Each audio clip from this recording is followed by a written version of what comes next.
Amém, irmãos. Muito boa noite. Como os irmãos foram avisados, vamos ter que seguir as orientações do governo do estado, mas é para bem. Eu creio que é um tempo que nós estamos passando na qual nós temos que ser versáteis, temos que ter bom senso. Infelizmente, essas coisas acontecem porque as pessoas não sabem se manter em casa. Os irmãos sabem, eu sou contrário ao lockdown, mas a gente tem que relevar o seguinte: aqui no Paraná nós não tivemos um dia de lockdown. Um dia sequer, um ano de Covid aqui, e não tivemos um dia. Porque o que é o lockdown? Você até para sair de casa, para ir no mercado, você precisa pegar uma autorização pela internet, e isso nós não tivemos. Mas, infelizmente, alguns comércios vão ter que diminuir suas atividades, outros vão ter que fechar no domingo. É uma realidade porque as UTIs ficaram muito cheias. Agora, segue aqui um recado pastoral meu, uma coisa muito importante. As pessoas estão fervendo demais. Não é hora de você ir em casa de parente, não é hora de você ir em casa de vizinho, em casa das pessoas. O Covid não vê cara. Para vocês terem uma ideia, hoje tivemos a notícia de uma querida irmã nossa, mais de 40 anos de crente da igreja presbiteriana, e ela morreu de complicações do Covid. Então o que acontece? Pessoas morrem dessa enfermidade. Meu ponto de vista, com a mesma ênfase que eu sou contra fechar comércio, eu acho que a melhor maneira é você pôr a turma para trabalhar para não ter aglomeração. Mas eu sou super a favor de fechar bar, de fechar festinha, de multar pesadamente festinhas clandestinas. É um absurdo pessoas estarem se aglomerando com essa enfermidade aí fora. Então, nós cristãos temos que fazer nossa parte. E entenda, mesmo nossos familiares, muitos deles estão envolvidos em aglomeração. Aí o jovem pega o vírus lá fora e transmite para o mais velho. O mais velho, quando pega o vírus, pode complicar. Então, minha orientação pastoral: não fique fervendo. Eu vi na nossa igreja, o pessoal tomou cuidado, mas houve alguns deslizes. Houve um pouco ida para lá e para cá, ida em casa de amigos, ida em casa de parentes. Gente, não é hora disso. É hora de você ficar feliz da vida, que você pode sair para a rua a hora que você quiser, e que graças a Deus está todo mundo bem, nós não perdemos ninguém. Mais uma família da igreja pegou Covid. E foi uma pessoa mais jovem que adquiriu, provavelmente no trabalho, porque a pessoa tinha que trabalhar, aí não tem jeito. E aí os pais dela pegaram. Graças a Deus não complicou, estão se recuperando e está tudo bem. Então assim, gente, bom senso, sabedoria. E vamos estar aproveitando, né, esse tempo para se dedicar a uma série de coisas que nós podemos aproveitar nesse tempo, principalmente o estudo da Escritura, ouvir palavras, cultivar um bom relacionamento em casa. É momento disso, que vocês possam ser sábios e que o Espírito Santo venha ungindo vocês para ter essa sabedoria durante esse tempo difícil da pandemia. Amém? Amém.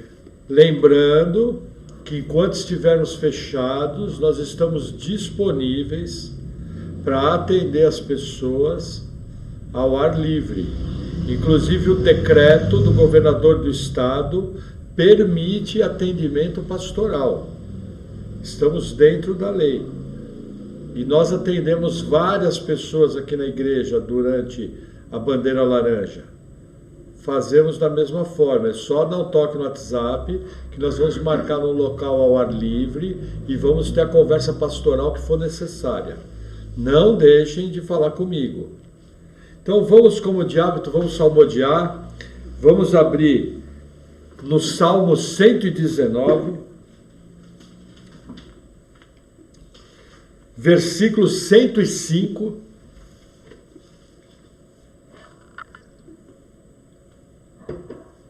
Salmo 119, versículo 105.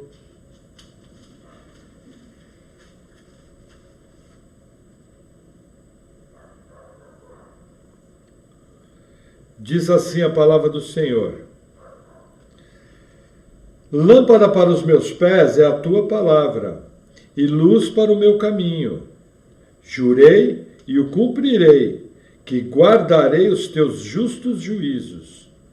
Estou aflitíssimo, vivifica-me, ó Senhor, segundo a tua palavra. Aceita, eu te rogo, as oferendas voluntárias da minha boca, ó Senhor. Ensina-me os teus juízos.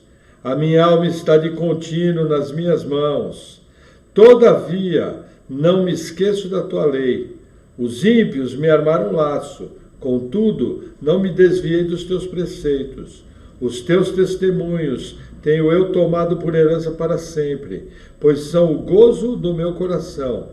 Inclinei o meu coração a guardar os teus estatutos para sempre, até ao fim. Até aqui, vamos orar. Senhor, nós te agradecemos pela oportunidade que temos de aprender a tua palavra, te agradecemos pelo teu livramento até aqui. Obrigado, Pai, porque tu é o que livra o aflito, tu é que nos livra da peste perniciosa. Senhor, muito obrigado. Nós oramos em nome de Jesus, pedindo que o Senhor venha nos ensinando a palavra, nos dando discernimento e sabedoria. Em nome de Jesus. Amém. Amém, irmãos? Então vamos ao nosso texto base, livro do Apocalipse, capítulo 3.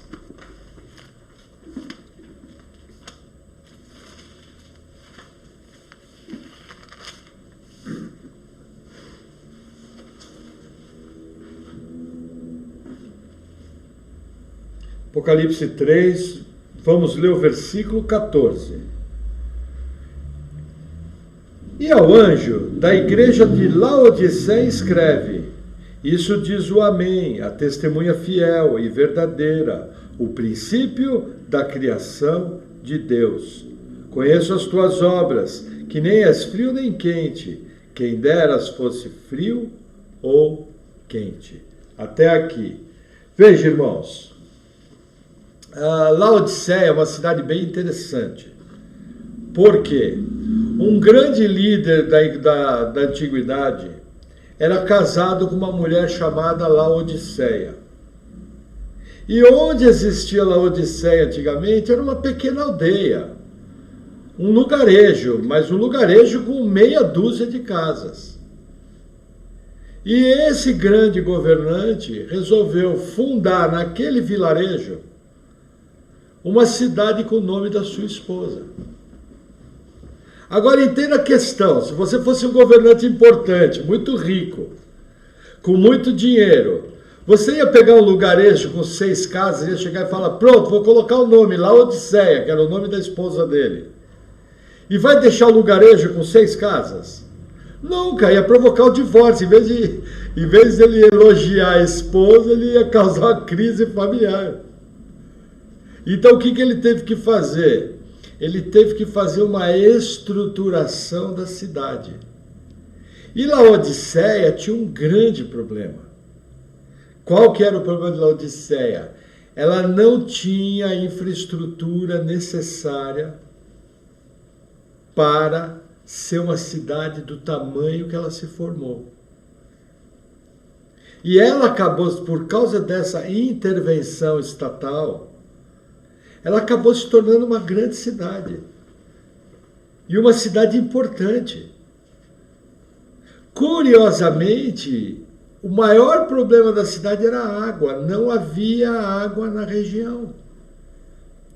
O que ele teve que fazer?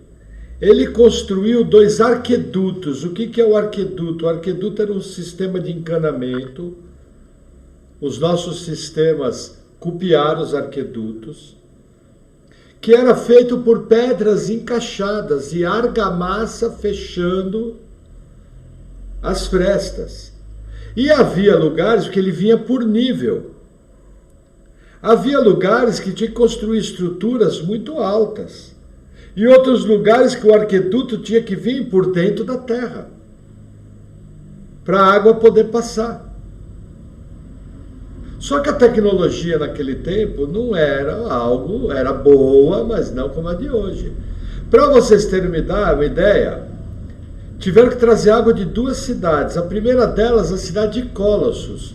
Colossos ficava, se eu não me engano, mais ou menos entre 14 e 15 quilômetros da cidade de Laodiceia. Era uma água fresca, boa, de excelente qualidade que saía de Colossos. Só que ao passar por esse aqueduto, a água chegava muitas vezes lamacenta, suja e com gosto horrível. Da mesma maneira, numa outra cidade próxima chamada Hierápolis, também trouxeram água, só que a água de Hierápolis era uma água medicinal, uma água quente, tipo pousada do Rio Quente. E essa água também vinha por aqueduto. Só que num determinado momento as duas águas se encontravam. E a água que chegava em Laodiceia era morna e muitas vezes lamacenta, num ponto tal que quando um visitante de Laodiceia fosse tomar água, aquilo, a primeira atitude dele era cuspir a água. Era uma água que dava nojo. E olha que interessante, era uma água que perdia a sua qualidade. Ela não era nem a água fresca que saía de Colossos e nem a água quente medicinal que saía de Hierápolis. Era uma água que não servia para nada. Para ter uma ideia, a população tinha que retirar aquela água, deixar guardada em cântaros, que eram enormes vasos, para o barro decantar, descer, e a água ficar fresca na sombra. E aí eles podiam beber a água. A coisa mais legal que tem é que na didática de Jesus, o exemplo espiritual que é dado, Jesus usa uma história muito conhecida naquela região, que eram as famosas águas mornas que não prestavam para nada de Laodiceia. E olha que interessante, o versículo 15 fala o seguinte: conheço as tuas obras, que nem és frio nem quente. Quem deras foras frio ou quente. Veja, primeira situação aqui. Tomar um gole de água. Laodiceia não tinha problema doutrinário. Laodiceia não tinha o problema dos nicolaítas. Laodiceia não tinha uma falsa profetisa chamada Jezabel ensinando coisas erradas. Laodiceia não foi acusada de perder o primeiro amor. Da mesma forma, Laodiceia, ela não tinha nenhuma acusação de que tinha nome de que era viva, mas morta estava. Do ponto de vista doutrinário, eclesiológico, na vida da igreja, Laodiceia era perfeita. Não existe nada na carta que Jesus fale da doutrina, das obras, da vida da igreja. É algo extremamente curioso. Por quê? Porque até, veja, isso que eu estou comentando agora, eu nunca havia percebido. Mas como os irmãos sabem, quando eu vou preparar as palavras, eu tenho minhas consultas, eu estudo através dos comentários bíblicos, das bíblias de estudo, mas eu gosto também de ouvir outros autores. E um dos autores que eu ouço no Apocalipse é o reverendo Wesley Eller, da Igreja Presbiteriana Central de Itapeva, no estado de São Paulo, um pregador muito competente. Inclusive tem o canal da igreja, você digitar lá, Igreja Presbiteriana Central de Itapeva, ele vai ter boas mensagens. Lógico, existem algumas coisas que nós pensamos diferente dos presbiterianos, mas são mestres, cheios do Espírito Santo, que ensinam com precisão a palavra de Deus na maioria dos textos. E essa questão de que Laodiceia não tinha nenhuma, não foi incriminada de nada, eu nunca tinha percebido, gente, 21 anos. E o que eu percebi? Nós temos uma tendência de, quando a gente olha para Laodiceia, a gente olha com maus olhos. É a igreja que Jesus está a ponto de vomitar, porque ela causa náusea, ela causa nojo. Mas veja, qual o crime de Laodiceia? O crime de Laodiceia era ser morno. E eu sempre aprendi o seguinte, que você ser quente ou você ser frio, tem a ver com fervor espiritual. Só que não é disso que Jesus está falando, existe um contexto na carta. Porque nós temos a ideia seguinte, se você vai numa igreja, você chega naquela igreja, todo mundo cantando, todo mundo pulando, todo mundo dando glória a Deus, aleluia, e fala, nossa, que igreja quente. Aí se você vai numa outra igreja, e o culto é calmo, o louvor é de violão, ou louvor de piano, os irmãos louvam sentados, quase ninguém dá glória a Deus, aleluia, todo mundo vê a palavra quente e vai falar, nossa, essa igreja é uma geladeira. A nossa ideia, quando pensa em Laodiceia, a gente pensa em fervor. Agora, vamos analisar o contexto do que Jesus está nos ensinando. Qual é o exemplo que Jesus usa para criticar a igreja? As águas que chegavam. E essas águas que chegavam em Laodiceia não prestavam para nada. Eram águas que não tinham função para a qual elas foram transportadas por tantos quilômetros. O que é ser morno? Ser morno é uma igreja que é inoperante, uma igreja que não faz a obra de Deus, uma igreja que não pratica disciplinas espirituais, uma igreja que não ama a oração, uma igreja que não tem um compromisso evangelístico com aqueles que estão perdidos e em trevas indo para o inferno. Uma igreja que não ama a Escritura, é uma igreja inoperante. E quando nós olhamos as nossas igrejas nos dias de hoje, em geral, ela pode ser até aquelas igrejas, Jesus vai dar poder, Jesus vai dar poder, opera maravilha, sabe? Nossa, que igreja avivada! Só que você olha tudo inoperante. Vem alguém com um problema de saúde, primeira coisa que a pessoa fala, você precisa tomar um remédio. Lógico que a gente é a favor de remédio, mas nem ora. Você quer ver uma igreja inoperante, uma coisa terrível que está acontecendo hoje em dia, que eu fico indignado. Começa a aparecer alguém com algum problema psicológico. Seja de ansiedade, seja de tristeza, seja de depressão. O que a igreja de Laodiceia faz? Você precisa ir para o psicólogo. Olha que interessante.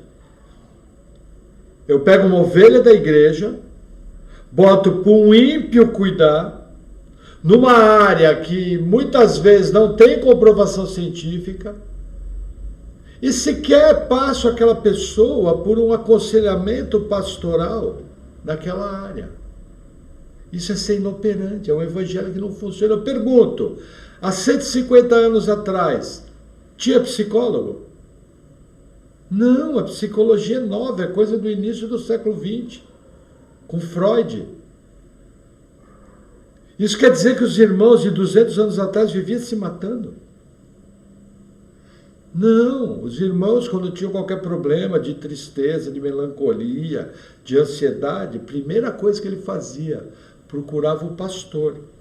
E o pastor pegava a Bíblia e, através da unção dada por Deus, o pastor fazia um discipulado com aquela pessoa. E as pessoas eram curadas. O que Laodiceia faz? Corre para o psicólogo. Não estou dizendo aqui que o trabalho do psiquiatra não é importante. Não estou dizendo aqui que às vezes um medicamento ele pode ajudar na química do sangue. Não é isso. Os irmãos sabem que eu sou a favor de medicina, mas eu estou falando aqui a inoperância. Hoje em dia, aqui na nossa igreja já teve jovem que hoje infelizmente está fora da igreja, entendeu? Não está nos caminhos do Senhor, que começou a ter uns piripaque de tristeza, de coisa. A família, sem consultar o pastor, já levou no psicólogo, já entojou de remédio. Sabe o que você tem que fazer? Pica a sua Bíblia. Porque se instalou um conceito na igreja de que a igreja pode cuidar de qualquer coisa, menos de problema psicológico. O problema psicológico é o psicólogo que tem que cuidar. E aí, em vez de eu seguir as verdades bíblicas, que é o meu manual de instrução, eu vou para uma prática que muitas vezes é demoníaca. Para vocês terem uma ideia, um dos pais da psicanálise moderna, chamado Jung, ele recebia as informações da psicologia dele, do ser espiritual, um mentor imaginário, que sentava do lado dele num banco. Isso chama-se mediunidade. Isso chama-se feitiçaria. Isso chama-se necromancia. E a nossa Bíblia condena, tanto no Antigo Testamento como no Novo. Como que eu vou abrir mão dos altos caminhos de Deus na Escritura e vou atrás de pessoas anticristo, que muitas delas inclusive acham que o cristianismo é atraso e a perda de tempo.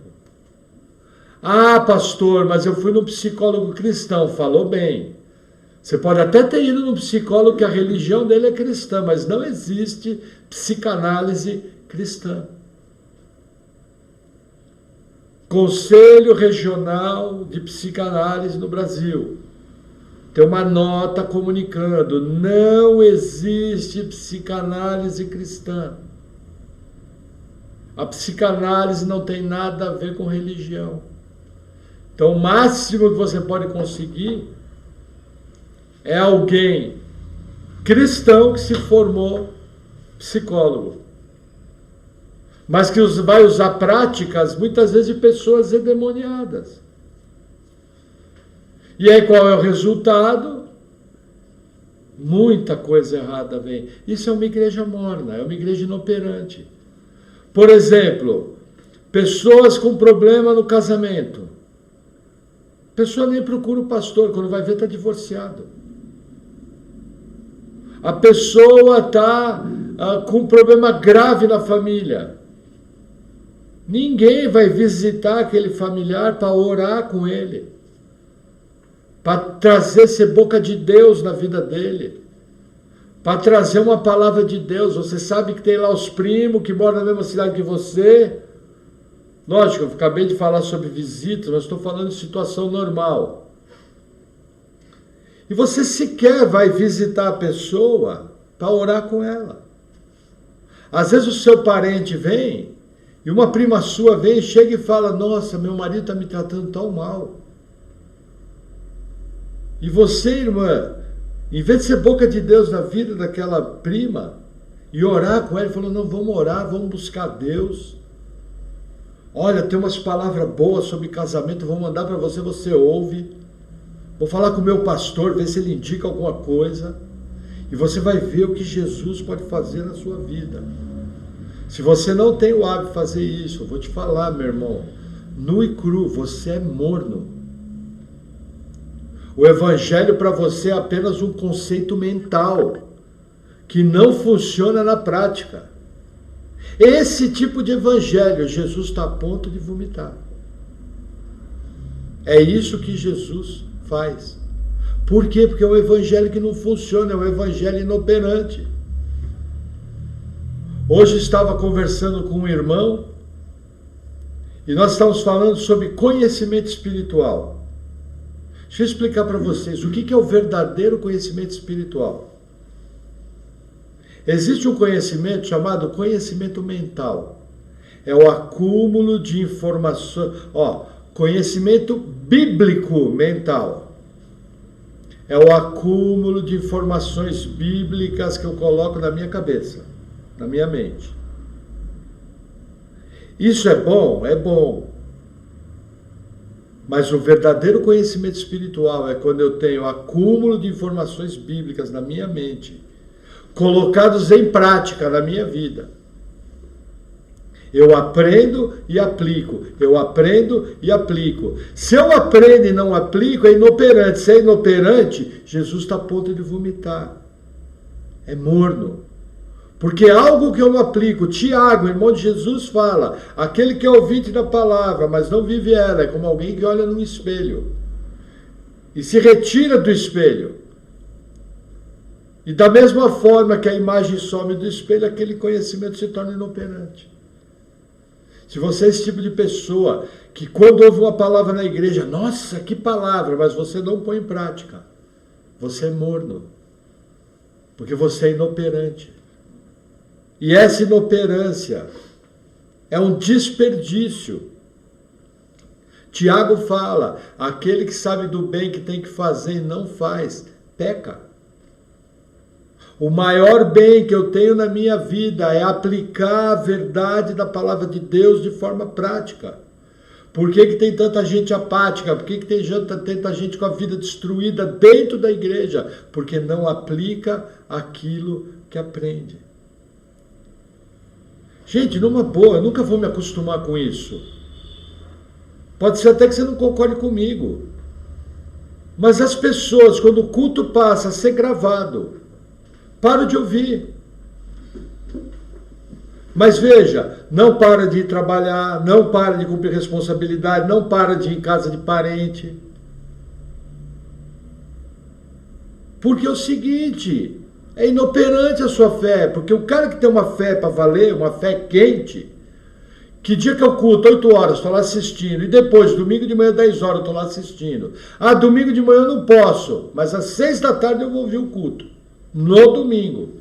Porque esse é o meu compromisso com Jesus de Nazaré. Aí você arruma 500 coisas para fazer, um monte de coisas para fazer, e aí vai falar, nossa, a pandemia arrebentou com a igreja. Não, a pandemia só veio expor a sua carnalidade. A pandemia só veio expor a sua falta de compromisso com Jesus Cristo. A pandemia só veio expor que o seu evangelho é morno, é inoperante. Jesus vai vomitar esse tipo de evangelho.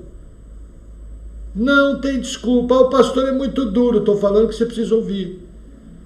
É brincadeira você não poder parar na frente do computador 1 hora na quarta-feira e 1 hora no domingo para colocar Jesus no trono da sua vida.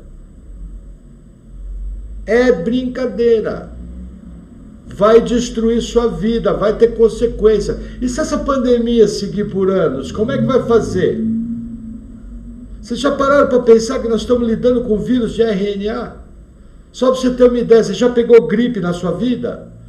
Já pegou resfriado? Sim, quantas vezes? Sabe por que você pegou várias vezes? Porque o vírus de RNA muda. Já tem especialista falando que essa crise pode durar 10 anos nessa lenga-lenga. 10 anos. Vi ontem na CNN americana. Porque não se garante que as vacinas conseguem acompanhar a velocidade de mutação do vírus. E esse vírus é enjoado, ele lota o UTI com uma facilidade enorme. Isso quer dizer que se durar aí 5 anos, 10 anos, vai deixar de ser crente. Vai virar aquela geleia, lembra essa moeba de antigamente? Vai virar uma moeba evangélica. Então, desde já, certas prioridades. Peça perdão a Jesus. Tem gente de outras igrejas que ouve as nossas palavras. Glória a Deus por isso. Então tenha compromisso, seja sério. É para um momento de crise que eu tenho que ser quente, que eu tenho que ser intenso, que eu tenho que ser compromissado. Se eu não sou assim, eu sou morno. Se eu sou morno, Jesus está a ponto de vomitar. Essa igreja não tem uma acusação doutrinária.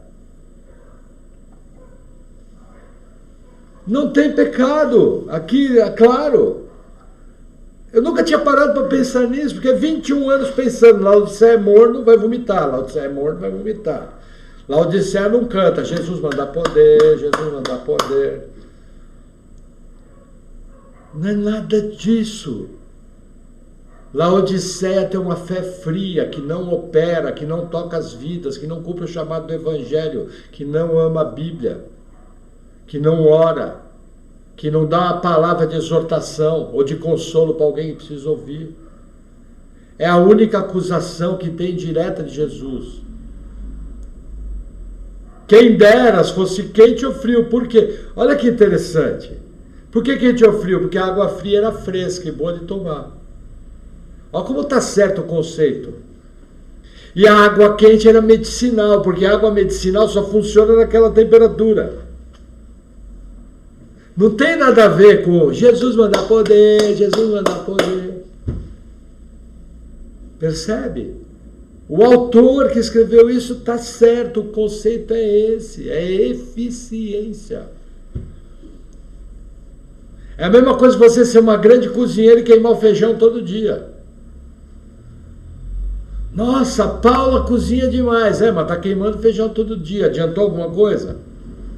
Sua família vai amar comer feijão queimado todo dia? Todo dia. Não adiantou nada, é um conhecimento que não se traduz. Então, realmente, eu tenho que parar e pensar que tipo de cristianismo que eu tenho vivido e parar de brincar de ser crente, parar de arrumar problema onde não existe. As pessoas dizem com a sua boca que Jesus é o primeiro, mas na prática não tem a capacidade de marcar dia e hora para ouvir a palavra de Deus. Muitos estavam falando, Nicodemo soltou uma palavra rápida semana passada, que o Covid-19 é uma provação para a igreja. E é. Porque crente meia boca não vai resistir. Vai espirrar mesmo. Agora, vocês ainda estão em tempo de corrigir, de pôr a vida em ordem, acertar as prioridades. Tranquilamente, chega no horário, toma um banhão, bota uma roupa confortável, pega a sua Bíblia. Vai ter o seu momento com o Senhor, ouvindo a palavra de Deus. Deus sabe, não é igual a um culto presencial, mas nós estamos proibidos de fechar, e não por motivo de perseguição. Se fosse motivo de perseguição, nós estaríamos abertos. Entenda isso. Se a igreja tivesse sido perseguida, a gente ia parar um carro em cada esquina e ia estar aberto, congregando. Mas nós estamos fechados porque é um motivo de emergência sanitária. Por isso que nós paramos. É diferente. Se é perseguição, a gente está funcionando. Mas não é perseguição. Então eu tenho certeza que o Senhor vai derramar do seu sobrenatural quando você acompanha a palavra pela internet. Temos que agradecer, gente, se fosse há 30 anos atrás. Sabe o que ia ter que fazer? Ia ter que todo mundo sintonizar o rádio na BBN, no horário e dia marcado, para a gente ouvir uma palavra de algum pastor que ia estar pregando lá. E ainda a gente ia dar glória a Deus, aleluia, e levantar a mão para o céu. Amém? Tomar mais um golinho d'água. Vamos seguir na explicação. Isso aqui é bacana. Deixa eu mudar aqui meu caderno que não está muito legal. Agora melhorou. Tá. O versículo 14. Vamos agora entrar na palavra, como diz o Granconato. O versículo 14 diz assim: E ao anjo da igreja de Laodiceia escreve: Isso diz o Amém. Veja que interessante, o Amém. Amém é uma palavra do hebraico que quer dizer verdade. A gente acha que Amém é assim seja. Não é assim seja. Amém é verdade. É uma palavra que vem do hebraico. Então, quando alguém está pregando e você fala Amém, você está dizendo verdade. O que Jesus está falando aqui? Que Ele é a verdade. Irmãos, a única realidade que nós temos na vida é que existe um Deus Criador, chamado Jesus Cristo, que nos salvou de um destino terrível, nos deu o presente da vida eterna, nós vamos passar a eternidade com Ele, e blá, blá, blá, blá, blá, blá, blá, blá, blá. Entre milhares de coisas que vão acontecer. Essa é a única verdade. Por que Jesus vem se apresentando como aquele que é a verdade?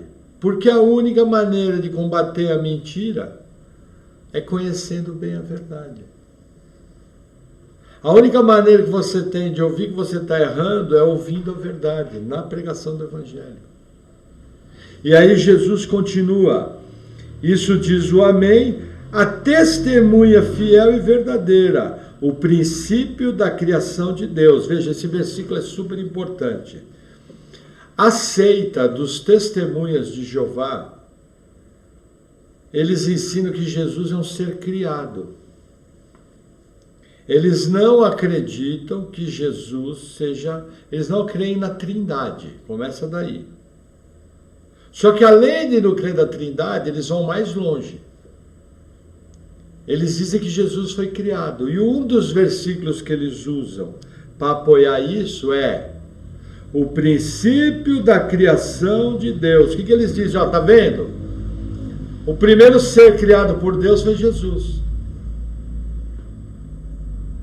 Então ele não é Deus, ele é Deus com D minúsculo.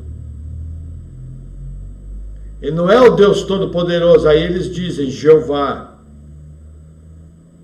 Porque eles têm que fazer uma diferenciação entre Jeová, Deus Pai, e Jesus, um Deus menor, criado. Isso é heresia. Da grossa. E deixa eu te explicar uma coisa. Uma heresia dessa não pode produzir salvação.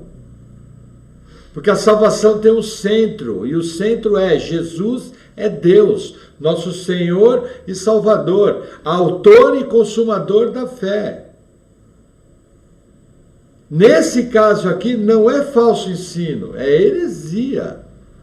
E é uma heresia tal que não pode produzir salvação. O que você vê é fanatismo religioso, fruto muitas vezes de opressão demoníaca, e pode chegar num nível de ser possessão demoníaca, que leva as pessoas naquela religiosidade. Ah, pastor, existe isso? Gente, tem gente que se pendura com um gancho e se joga numa árvore enorme. Tem gente que anda em cima de brasa queimando o pé, em nome da religião. A Bíblia fala que tem gente que se corta, em nome da religião. No caso dessa seita, é uma atividade religiosa. Ah, pastor, mas uma vez um começou a conversar comigo e eu não sabia o que responder quando ele falou para mim que Jesus era o princípio da criação de Deus. Sabe por que você não sabia responder? Primeiro, que você não lê Bíblia. Segundo, que você não vai na escola bíblica dominical da igreja. Que os crentes não vai saber responder mesmo. O TJ vai te engolir. 43% dos testemunhos de Jeová foram membros de igreja evangélica. Porque não conheciam Bíblia. Gente, é tão fácil responder isso. Quer ver? Deixa eu marcar do Apocalipse 3. Vamos abrir em Colossenses capítulo 1. Você vai voltando um pouco, vai chegar em Tessalonicenses, em Timóteo, volta um pouquinho. Uma das passagens mais bonitas de todo o Novo Testamento.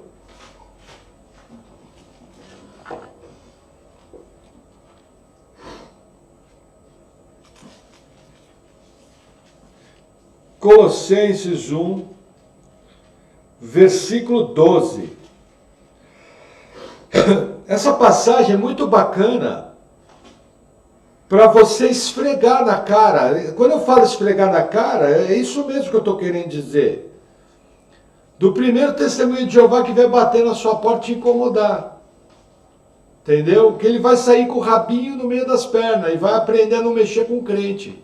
E é capaz até dele, vendo que você sabe da Bíblia, querer frequentar a sua igreja. Então vamos lá. Colossenses 1, versículo 12, diz assim: dando graças ao Pai, que nos fez idôneos para participar da herança dos santos na luz, o qual nos tirou da potestade das trevas e nos transportou para o reino do Filho do seu amor. Olha que Filho está com F maiúsculo, é Jesus. 14. Em quem temos a redenção pelo seu sangue, a saber, a remissão dos pecados. Aí falando de Jesus, o qual é a imagem do Deus invisível, o primogênito de toda a criação. Aí olha o 16 o que fala: porque nele foram criadas todas as coisas que há nos céus e na terra, visíveis e invisíveis, sejam tronos, sejam dominações, sejam principados, sejam potestades, tudo foi criado por ele e para ele. Olha o 17, quando eles dizem que Jesus foi criado. E ele é antes de todas as coisas. E todas as coisas subsistem por ele. Ele é a cabeça do corpo, da igreja. É o princípio e o primogênito dentre os mortos, para quem tudo tem a preeminência.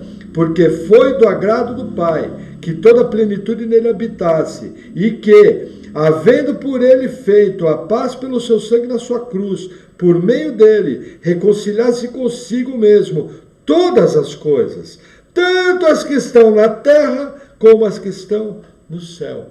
Até aqui. Ele é a imagem do Deus invisível. Isso é extremamente importante. Isso aqui chama-se apologética cristã. Tem crente que, se o espírita fala para ele, mas na sua Bíblia tem reencarnação. Não, na nossa Bíblia não tem reencarnação. Nossa Bíblia tem ressurreição de mortos.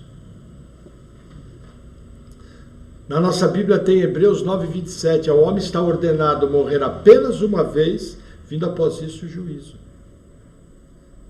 Isso chama-se apologética cristã. Esse nome complicado, apologética cristã, se resolve de maneira simples assim.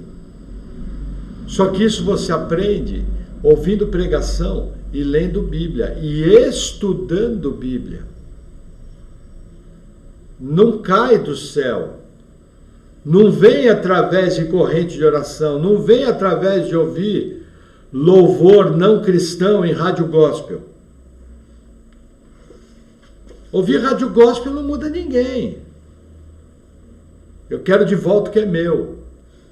Misericórdia, as piores da semana. O povo está bom de ouvir música, o povo está bom de fazer marcha para Jesus, o povo está bom de fazer oba-oba. Mas de viver o cristianismo verdadeiro que opera, ninguém está afim. Se cai um endemoniado na igreja, sai todo mundo correndo. Se cai um endemoniado na igreja, o irmão fala, não, só o pastor pode expulsar. Meu Deus, você tem o Espírito Santo. Dá uma palavra de ordem e manda sair em nome de Jesus, que vai sair. Você tem o Espírito da graça em você, o Todo-Poderoso habita em você. E pastor, levei um monte de porrada, porque você não era nascido de novo, porque se fosse, não tocava um dedo em você. Correto? Ou você expulsa do seu poder? Não, você expulsa no poder daquele que habita em você. Só pode expulsar um demônio alguém que tem o Espírito Santo. Só. O resto é tudo imitação barata, chamada exorcismo. Que para aumentar o engano, o demônio finge que sai. E vem outro pior. E a pessoa fica presa no engano religioso. Aqui no Brasil nem tanto. Não, aqui já tem sim. Tem muita coisa. Mas em países da Ásia, muitos missionários do século XVIII e XIX lidavam com esse problema e viam famílias enredadas na mão desses espíritos malignos por causa do engano religioso. Amém? Vamos voltar em Apocalipse 3.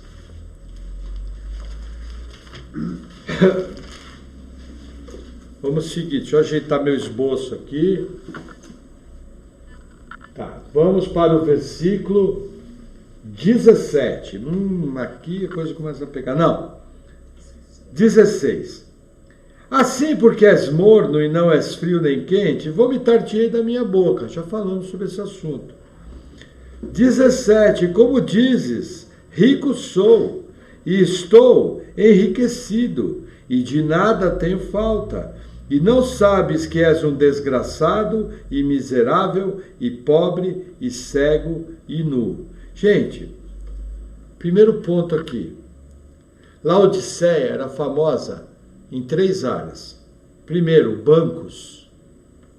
Tinha muito ouro em Laodiceia. Segundo, fabricação de lã negra. Havia uma linhagem de ovelhas totalmente negra, que essa linhagem foi apurada por gerações e gerações. E ela produziu uma lã negra exclusiva de Laodiceia que somente os ricos usavam. E a terceira coisa que Laodiceia era conhecida, havia um líquido, uma propriedade nas terras da região, que produzia um colírio chamado pó da Frígia, que era um colírio que era usado para tratamentos oftálmicos e que funcionava muito bem em alguns casos. Mas olha que interessante, final do 17 vou reler. Não sabes que é um desgraçado, que é miserável e pobre e cego e nu. As 3 áreas: pobre, segundo Deus, cego, colírio não funcionou, e nu. Essa roupa preta cara que você vende está despedido. Lógico, a gente sabe que cegueira pode estar ligado à cegueira espiritual. Estar nu pode estar ligado a uma vida pecaminosa e não estar coberto, mas eu acho que não é essa a intenção do autor aqui. Muitas pregações sobre Laodiceia, você vai ouvir o pessoal falar: é pobre por isso, é cego porque não tem revelação, é nu porque o pecado está exposto. Mas não parece que é isso que o autor quer dizer aqui. Parece que o autor quer falar, a gente tem que entender o contexto. Nós temos que ir lá no 1º século. As características da cidade eram ouro nos bancos, lã preta, roupas finíssimas e colírio que funcionava. Jesus fala: isso que vocês acham que vocês estão bem. Vocês são pobres, vocês são miseráveis, vocês são cegos, vocês são nus. É uma coisa muito interessante. Agora, o versículo 17 começa assim: como dizes, rico sou, estou enriquecido e de nada tenho falta. Essa igreja, quando se autoavaliava, entenda, Jesus está falando que isso aqui é mentira? Não. Jesus está tecendo uma crítica. Olha que interessante. Vamos fazer um paralelo com o século 21. Essa igreja era rica, abastada e não tinha falta de nada. Hoje em dia, no Brasil e no mundo ocidental, uma igreja que é rica, é abastada e não tem falta de nada, como é que ela é avaliada? Uma igreja boa ou ruim? Se você quer avaliar que você está bem espiritualmente, como é que você avalia? Se você está com as contas pagas, como dizia meu primeiro pastor, os filhos tudo gordinho, bonitinho, todo mundo bem vestido, final de semana você come fora no restaurante, daí vai viajar de férias.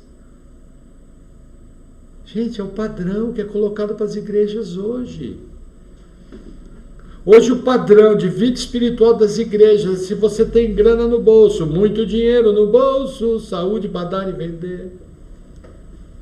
Sabe o que Jesus fala desse padrão para as igrejas de Laodiceia, para a igreja de hoje? Você pobre, miserável, cego e nu, acorda. Acorda, olha o que ele vai falar no 18. Aconselho-te que de mim compres ouro provado no fogo. O que é ouro provado no fogo? Aqui tem uma figura bíblica. Veja, ouro provado no fogo, para a purificação do ouro, você pega o minério de ouro, coloca num cadinho, expõe a alta temperatura, a sujeira sobe, E aí as impurezas vão sendo tiradas pelo ourives.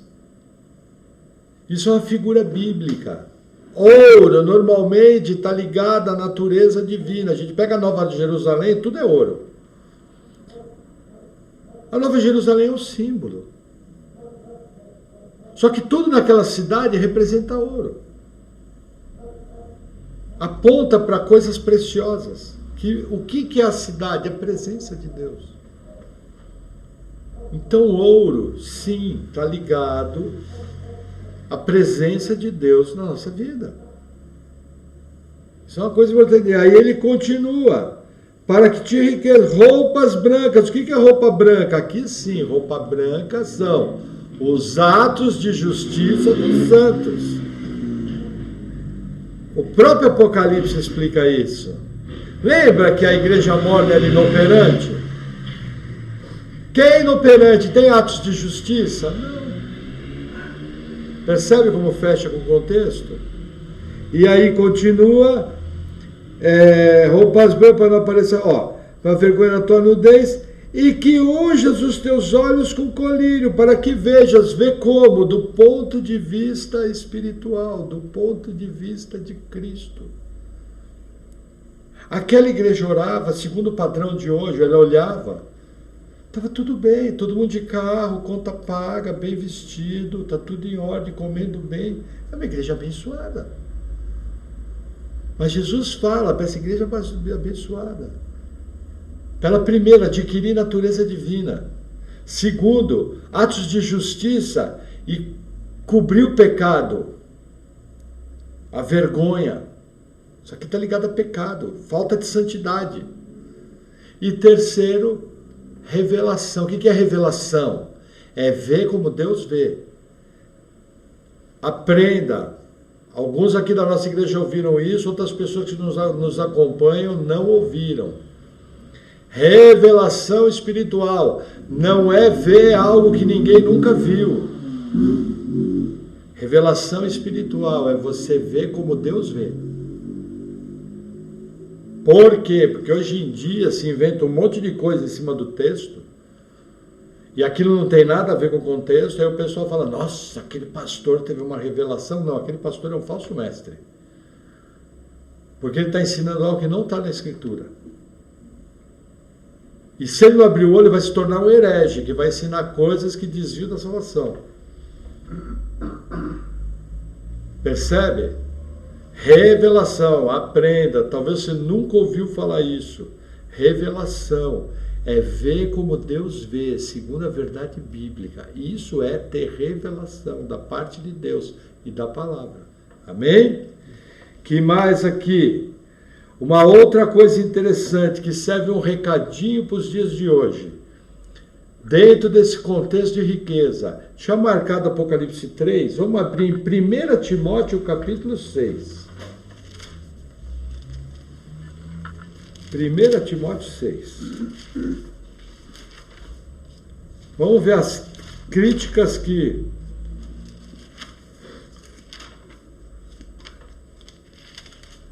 Primeira Timóteo 6, versículo 17. Diz assim: manda aos ricos desse mundo que não sejam altivos, nem ponham a esperança na incerteza das riquezas, mas no Deus vivo, que abundantemente dá todas as coisas para dela gozarmos. Que façam o bem, enriqueçam em boas obras, repartam de boa mente, que sejam comunicáveis, que entesorem para si mesmos um bom fundamento para o futuro, para que possam se apoderar da vida eterna. Ó Timóteo, guarda o depósito que te foi confiado, tendo horror aos clamores vãos e profanos, e às oposições da falsamente chamada ciência, a qual, professando alguns, se desviaram da fé. A graça seja contigo. Amém. Aos ricos desse mundo, não coloque a confiança nas riquezas. Isso é uma coisa muito interessante. Isso é uma resposta que Laodiceia tinha que ter aprendido. Aqui Timóteo já estava escrito. Quando Laodiceia existia e se chamava de rica, e dizia que não falta nada, que está tudo bem, segundo o padrão das igrejas hoje, ela já tinha 1 Timóteo escrita, e 1 Timóteo já tinha passado por lá, porque os irmãos da igreja de Colossenses com certeza passaram. Inclusive, nas epístolas de Paulo, ele fala, a epístola de Laodiceia seja lida entre vós. O pessoal desconfia que era a segunda carta aos Coríntios, tem ali um jogo, mas tem citação de que epístolas circulavam em Laodiceia, só que o que acontece, o conhecimento deles era mental, não era espiritual, porque não era aplicado. Eles não eram para ser altivos, tinham que colocar sua confiança no Deus Altíssimo e não confiar na temporariedade das riquezas. Uma outra questão, ainda dentro desse versículo, vamos lá em Apocalipse. Apocalipse capítulo 4.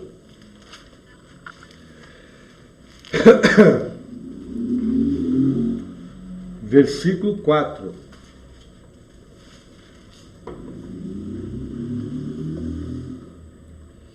E ao redor do trono havia 24 tronos, e vi assentados sobre os tronos 24 anciãos, vestidos de vestes brancas, e tinham sobre as suas cabeças coroas de ouro. Olha as vestes brancas aqui. Aí continua, Apocalipse 6.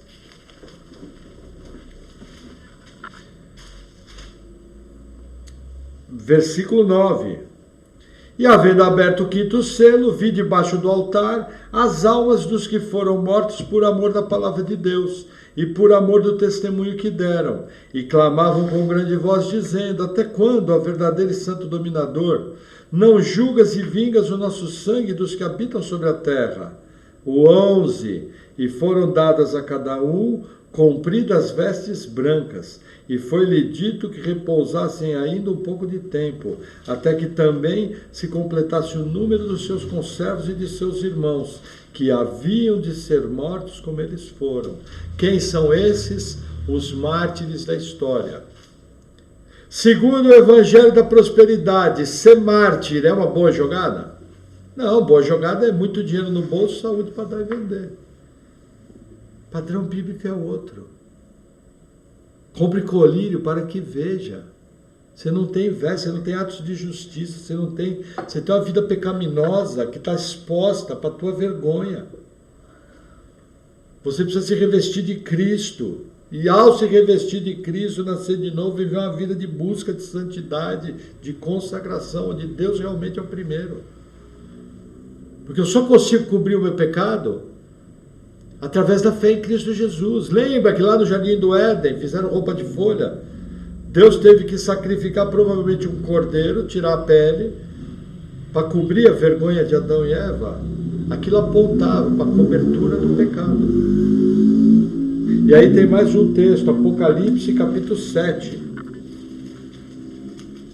versículo 13. E um dos anciãos me falou dizendo: estes que estão vestidos de vestes brancas, quem são e de onde vieram? 14, eu disse-lhe: Senhor, tu sabes. E ele disse-me: esses são os que vieram da grande tribulação e lavaram as suas vestes e as branquearam no sangue do Cordeiro. Por isso estão diante do trono de Deus e servem de dia e de noite no seu templo. E aquele que está assentado sobre o trono os cobrirá com a sua sombra. Gente, eu pergunto, nós vamos estudar melhor esse capítulo, mas esse daqui é a igreja arrebatada. Ela veio da onde? Da grande tribulação. Nós vamos estudar isso junto. Nós entendemos que a igreja vai passar na terra uma parte da tribulação. E que, inclusive, a igreja vai saber quem é o anticristo. Correndo o risco até de ver o anticristo assentado no lugar santo e se auto-intitular Deus e ter essa perseguição. É um risco. Isso aí está aberto na Escritura. Tanto nós podemos sair um pouco antes, como nós podemos sair depois. Mas aí eu pergunto, esse tipo de cristianismo que você vive hoje, aguenta alguma tribulação? Esse pessoal aqui estava o dia todo no templo servindo a Deus. Ouvir 2 horas de palavra por semana é muito pesado para você. É melhor você orar a Deus para te mandar para a eternidade. Se ouvir 2 palavras bíblicas, você tem um monte de coisa boa para fazer no mundo. É muito pesado, ó, lá não vai ter mundo. Lá só vai ter o Deus Todo-Poderoso. Você vai servir a Ele 24 horas por dia. Se você acha chato estudar a palavra, orar, cantar louvores a Deus, congregar, talvez seja na hora de você orar a Deus, pedir para ir para o inferno. Falar, ó, Deus, não sirvo para esse negócio de crente, é muito pesado para mim. Acho que o inferno deve ser mais legal. Porque lá o único inferno vai ser ouvir o irmão Maurício 2 horas por semana. Mas esse inferno eu já estou acostumado a passar, que toda semana ele me incomoda para ouvir as palavras dele. Percebe? A turma está... Se você não aguenta ser crente aqui, como é que você vai fazer na eternidade? Você não vai ter roupa, não vai ter shopping, não vai ter aniversário, não vai ter casa de parente, não vai ter celular. Você vai servir a Deus. Se servir a Deus para você aqui não é bom, tem algo de muito errado com o seu cristianismo. Você está se enganando. Você está se enganando. Você tem que comprar colírio para que você veja a sua pobreza, o quanto você é miserável. Aquilo que você acha que é bom como vida cristã, que o mundo hoje acha que é bom como vida cristã, aquilo é massa falida. Vai explodir tudo, vai ficar tudo. Caixão não tem gaveta. Vamos supor que Jesus não volte, nós vamos conhecer toda a sepultura. Do mesmo jeito que você veio, você vai embora. Estávamos discutindo ontem, Evangelho de Lucas e de Mateus, quando fala, portanto, vigiai, Lucas fala assim, após ver dessas coisas, falando da volta de Jesus, toda aquela cena, vigiai, para que aquele dia não venha sobre ti como um laço, como um ladrão, estou parafraseando, para que sejais encontrados dignos de estar em pé diante do trono de Deus. O que o pessoal fala? O pessoal fala, ó, tem que vigiar, senão fica no arrebatamento. Deixa eu te falar, meu irmão. Se você é nascido de novo, você é corpo de Cristo. No arrebatamento, todo corpo de Cristo nascido de novo até aquele momento sobe. Não se divide o corpo. Agora, o que é vigiar? E ser encontrado digno? É você estar com a sua vida em ordem, porque assim que acontece... Ó, entenda. Você está numa vida pecaminosa, um evangelho flácido, um evangelho do plim-plim, evangelho mentiroso, mas você é nascido de novo. Você é legal com você no exemplo. Porque para mim, muitos que são assim, nem nascido de novo é. Mas você é legal. Se você é nascido de novo, mesmo com esse evangelho paraguaio, nem paraguaio é, porque hoje em dia tem coisa boa no Paraguai, é evangelho falso. Produto da China de 5ª categoria. Você vai ser arrebatado, porque Deus te deu um novo nascimento, você vai subir.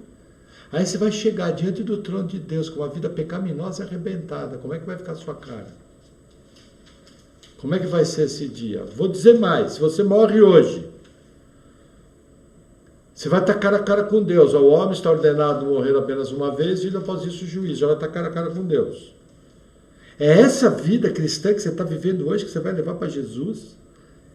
Vai falar, Jesus, como eu te amo, tu és o primeiro da minha vida. Aí Jesus vai chegar no tribunal de Cristo, eu sou o primeiro? Ah, entendi, e isso? E aquilo outro? E aquele dia lá? E aquela vez que eu botei uma pessoa na sua frente, era para orar com ela, você nem abriu a boca. E aquele outro, que era para você evangelizar, você não falou de mim. E o seu testemunho horrível na sua família e no bairro que você mora. E a sua negligência como marido, como mulher, como filho. E a tua negligência para conhecer a palavra de Deus. O negócio é o seguinte, você vai entrar porque eu te dei a vida eterna. Mas você perdeu isso, que é o galardão, aquilo, outro. Você vai baixar a cabeça de uma maneira que eu nem sei como, que você vai estar cara a cara com Jesus e vai sair bem fininho, sabe? Pé de pano.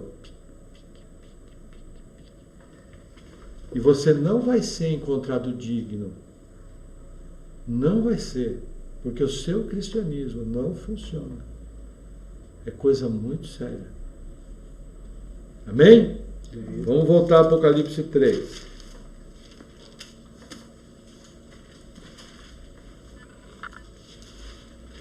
Seguindo, versículo 19. Eu repreendo e castigo a todos quantos amo. Sê, pois, zeloso e arrepende-te. Gente, isso daqui é uma questão interessante. Certa vez eu estava conversando com uma pessoa, e aquela pessoa tomou na vida dela uma direção completamente antibíblica. Completamente antibíblica. E aí a pessoa veio conversar e aí, como é que você está? Ai, estou triste por estar desobedecendo a Deus. Conta para outro. Mentira! Se você estivesse triste por estar desobedecendo a Deus, você não tomava a atitude que acabou de tomar. Você está pagando uma de remorso. Você fez o que você queria fazer, da maneira que você queria fazer, você sabia que estava errado, e agora está querendo dar uma de espiritual, dizendo que está triste. Não, para de se enganar. Você fez exatamente o que você queria fazer. Isso aí é remorso, isso aí não serve de nada. Se você está triste, volta atrás, corrige a situação. Certa vez, conversando com um irmão que estava em processo de separação, também veio com esse mesmo papo. Eu estou triste, porque estou desobedecendo a Deus. Simples, então não separa. Não tinha motivo bíblico. Lembra a regra de divórcio? O que Deus uniu não separe o homem? Essa é a primeira regra. Porém, pela dureza dos vossos corações, por causa de relação sexual ilícita, você pode divorciar e casar de novo. E em caso de abandono pelo incrédulo, também pode casar de novo. Só. Pode separar e casar de novo. Só. Aí vem com esse papo que está triste. Então simples, não divorcia. Então simples, não rouba. Então simples, não fofoca. Já teve pessoa, por exemplo, que me difamou. E veio pedir perdão. Eu falei, bacana, agora você vai procurar todo mundo que você fez fofoca de mim e vai falar para eles que você errou. A pessoa foi, não se arrependeu, é fajuto, é mentiroso. Veio fazer uma limpeza de consciência para tentar ficar bem comigo. Mas não reconheceu o pecado, não houve metanoia, mudança de mente, não houve arrependimento. E aí sabe o que acontece? Que ponto que eu quero chegar? Esse versículo, vou reler, versículo 19. Eu repreendo e castigo a todos quantos amo. Sê, pois, zeloso e arrepende-te. Será que eu preciso desenhar o que está falando aqui? O que está falando aqui é o seguinte: Jesus disciplina e repreende quem é filho dele. Quer ver que interessante? Deixa marcado aí, vamos voltar um pouco. Hebreus capítulo 12. Vai passar por chegar em Tiago, vira mais um pouquinho, chega em Hebreus. Hebreus 12.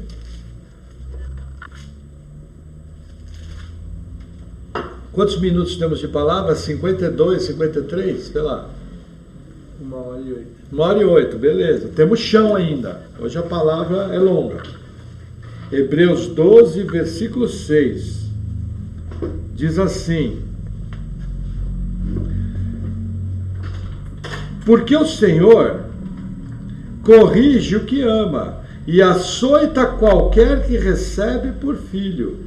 Se suportais a correção, Deus vos trata como filhos. Porque que filho há que o pai não corrija? Se você é nascido de novo, Deus vai disciplinar você. Não tem jeito. Está fazendo errado, Deus não disciplinou, você não é filho nem nunca foi. Isso é uma coisa muito séria. Vamos voltar em Apocalipse 3. Vamos seguir. Versículo 20. Eis que estou à porta e bato. Se alguém ouvir a minha voz e abrir a porta, entrarei até ele e com ele cearei, e ele comigo. Veja que interessante, esse versículo é usado no evangelismo. Mas ele não é um versículo para evangelismo. Ele é um versículo para a igreja. Base bíblica para dizer isso. Versículo 14. E ao anjo da igreja de Laodiceia. Não é aos ímpios de Laodiceia. Lógico, você pode usar numa pregação. Olha, abre a porta do seu coração. Gente, é plausível. Nós não vamos ser o chato de galógica. Até para o evangelismo tem que usar o texto no contexto. Tem que chamar o João Calvino para dar a interpretação do versículo, para fazer o evangelismo certo, senão não é isso que eu estou falando. Mas estou te informando o seguinte, que isso aqui é para quem está dentro da igreja. Jesus estava fora da vida daqueles que viviam naquela igreja. Isso é muito comum hoje em dia. O que Jesus fala? Se você ouvir a minha voz, eu entrarei, cearei com você, você vai ser íntimo meu, intimidade com Deus. Intimidade com Deus é via, principalmente, 3 ou 4 disciplinas espirituais. Leitura da palavra, oração, jejum e consagração. Busca de santidade. Jesus só vai ser íntimo daqueles onde ele realmente é o primeiro. Aí você vai estar abrindo a porta e ele vai estar entrando, e você cear é intimidade, é andar junto. Isso é uma figura judaica, de comer junto. Muito sério isso. E o texto continua. Versículo... me perdi. 20. Versículo 21.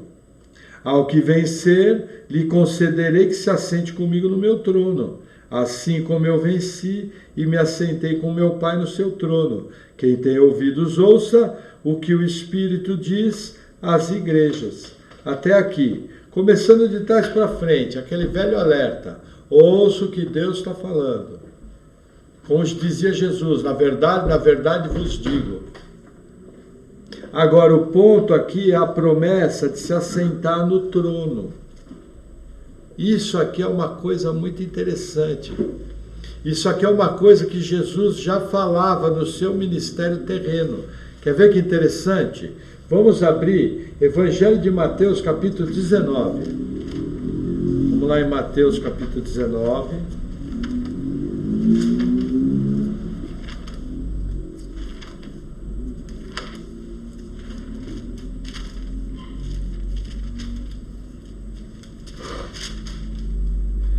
Mateus 19, versículo 28,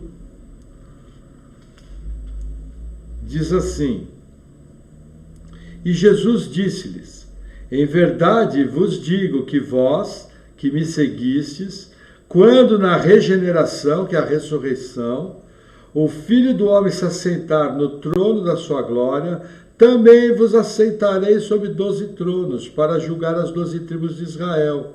E todo aquele que tiver deixado casas, ou irmãos, ou irmãs, ou pai, ou mãe, ou mulher, ou filhos, ou terras, por amor do meu nome, receberá 100 vezes tanto, e herdará a vida eterna. Porém, muitos primeiros serão derradeiros, e muitos derradeiros serão os primeiros. Eu não vou explicar o versículo, nós vamos passar por ele no estudo do Evangelho de Mateus, mas Jesus fala, vai ter tronos, e vão se assentar comigo. Mas aqui ele está falando principalmente para os discípulos que pagaram um preço. Os discípulos deixaram uma vida para trás. Hoje a gente não deixa a nossa vida para servir a Cristo. Nós não fazemos isso e dizemos que somos discípulos de Jesus. Nos auto-enganamos. Não buscamos a Deus. Então, primeiro critério para sentar no trono é deixar para trás todo embaraço e caminhar para o alvo, para a soberana vocação em Cristo Jesus, como diz Paulo. Combater o bom combate, guardar a fé. Já estou sendo oferecido como libação. Paulo ia ser morto, decapitado em Roma. Mas tem mais uma forma de se assentar no trono. E essa é uma forma que, olha, é um dom de Deus. Vamos abrir em Apocalipse 20. Aqui, somente o dom de Deus. Versículo 4. E vi tronos, e assentaram-se sobre eles, e foi-lhes dado o poder de julgar, e vi as almas daqueles que foram degolados pelo testemunho de Jesus e pela palavra de Deus, e que não adoraram a besta, nem a sua imagem, e não receberam o sinal em suas testas, nem em suas mãos, e viveram e reinaram com Cristo durante 1000 anos. Quem são esses? Os mártires da tribulação, que foram martirizados. Lembrando, martírio é dom. Você só pode encarar o martírio se Deus te der esse dom. Do ponto de vista natural, nós não conseguimos. Mas esses irmãos foram até o fim. Eu pergunto, esse cristianismo que você vive hoje, vamos fazer o seguinte, colocado um pouquinho de pressão. 5 dias só tomando água. E comendo ora pro nobis do muro do seu vizinho. Você não aceitaria a marca da besta? Você não se venderia ao regime? Ah, não, pastor, eu sou firme. Você não é firme nem para ouvir uma palavra. Pela internet, no sofá da sua casa, depois de tomar banho. Com um copinho de sobremesa na mão e a Bíblia no outro. Será que se aguenta? Será que é um cristianismo que funciona? Gente, tribulação não é brincadeira. Nós estamos estudando Apocalipse, principalmente agora essas palavras que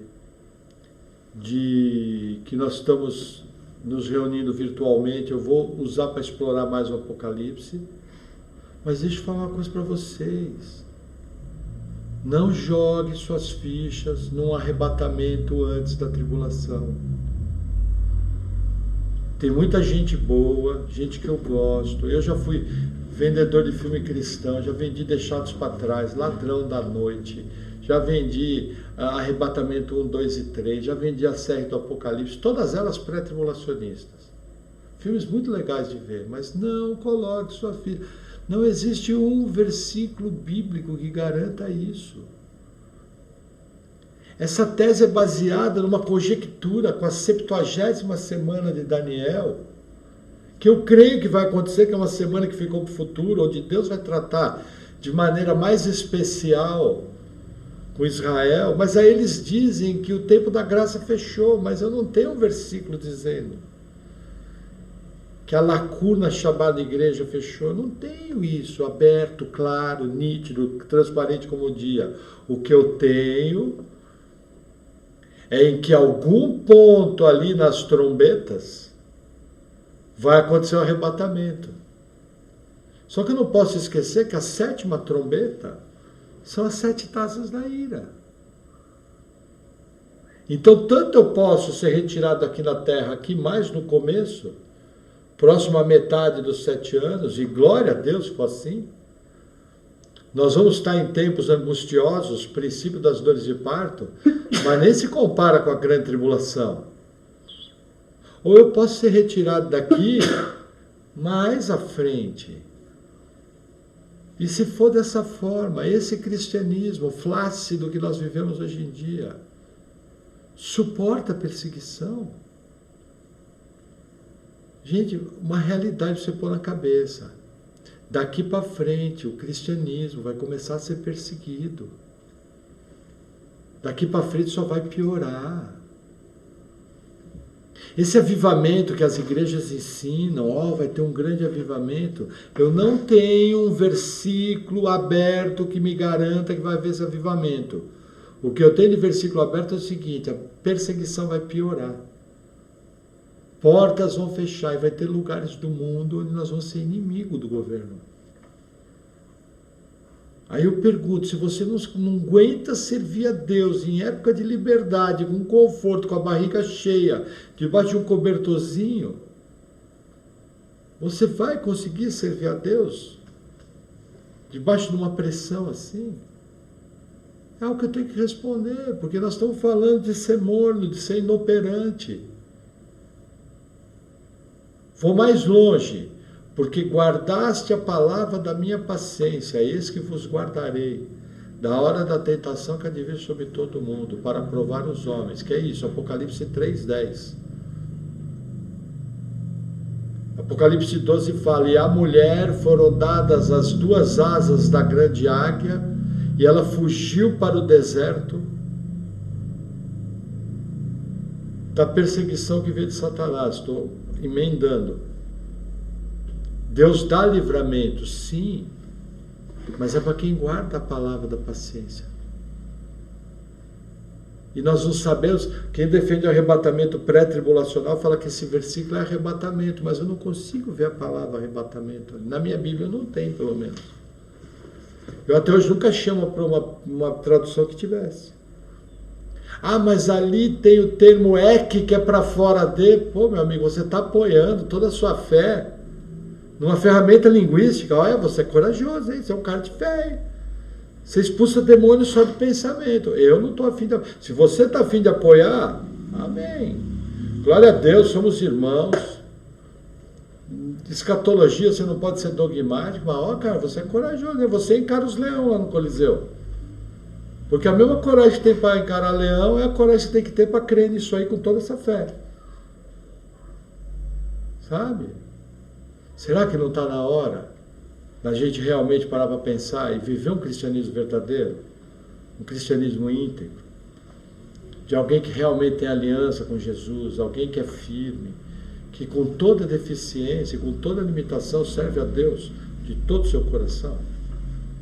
Eu creio que esse momento chegou. Estamos vivendo os tempos angustiosos, tempos anormais. A maior crise de saúde do homem moderno.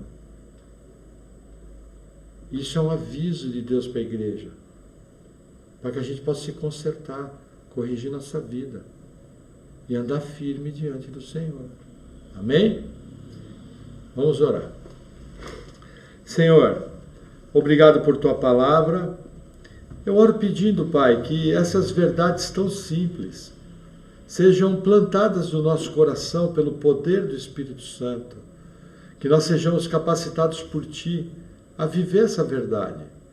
Perdoa-nos a nossa omissão, perdoa os nossos pecados e nos capacita a viver uma vida cristã simples e verdadeira. Em nome de Jesus. Amém.